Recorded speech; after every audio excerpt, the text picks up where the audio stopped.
Have you ever set a goal, felt motivated, and then somehow completely derailed yourself? You knew what you needed to do, but it's like a part of you secretly worked against you. Here's the thing. Self-sabotage isn't just laziness or lack of willpower. Psychologists say it's a hidden defense mechanism. Your brain is trying to protect you, but in the worst way possible. Today, we're breaking down 3 common daily habits that secretly sabotage your life and the psychology behind why they happen. Chances are, you're doing at least one of these without even realizing it. Number 1, procrastination disguised as being busy. You tell yourself you're just too busy to start that project or go to the gym. You clean your kitchen, scroll on your phone, or reorganize your inbox, all while convincing yourself you're being productive. Here's the psychological trap: fear of failure. Your brain thinks, if I never start, I never fail. So it keeps you distracted with small, low-stakes tasks to protect your ego. Real-life example: you want to launch a side hustle. Instead of working on it, you spend hours watching tutorials, researching, and planning. It feels like progress, but deep down, it's avoidance. How to break it? Set a 10-minute timer and take imperfect action. When you prove to your brain that you can survive discomfort, the fear starts to lose its power. Number 2, saying yes when you really want to say no. On the surface, this looks like kindness or being a team player, but constantly saying yes drains your energy and creates resentment. The psychology here is fear of rejection. As children, many of us learned that love and acceptance were conditional.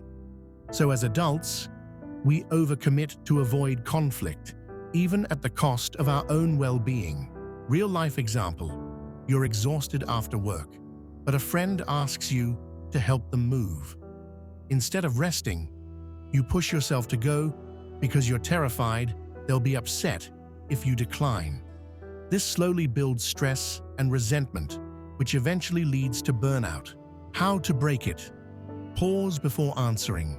Say, "Let me get back to you." This gives you space to check whether you're acting out of genuine desire or just fear. Number 3, perfectionism that keeps you stuck. You tell yourself, "I'll start when I'm ready," or "I just need to tweak this one last thing." But weeks, months, or even years go by, and you never make real progress. The psychology behind this: fear of success. This one's sneaky. If you actually succeed, your life will change, and part of you might be afraid of that new identity. So you set impossible standards, ensuring you never have to face the unknown.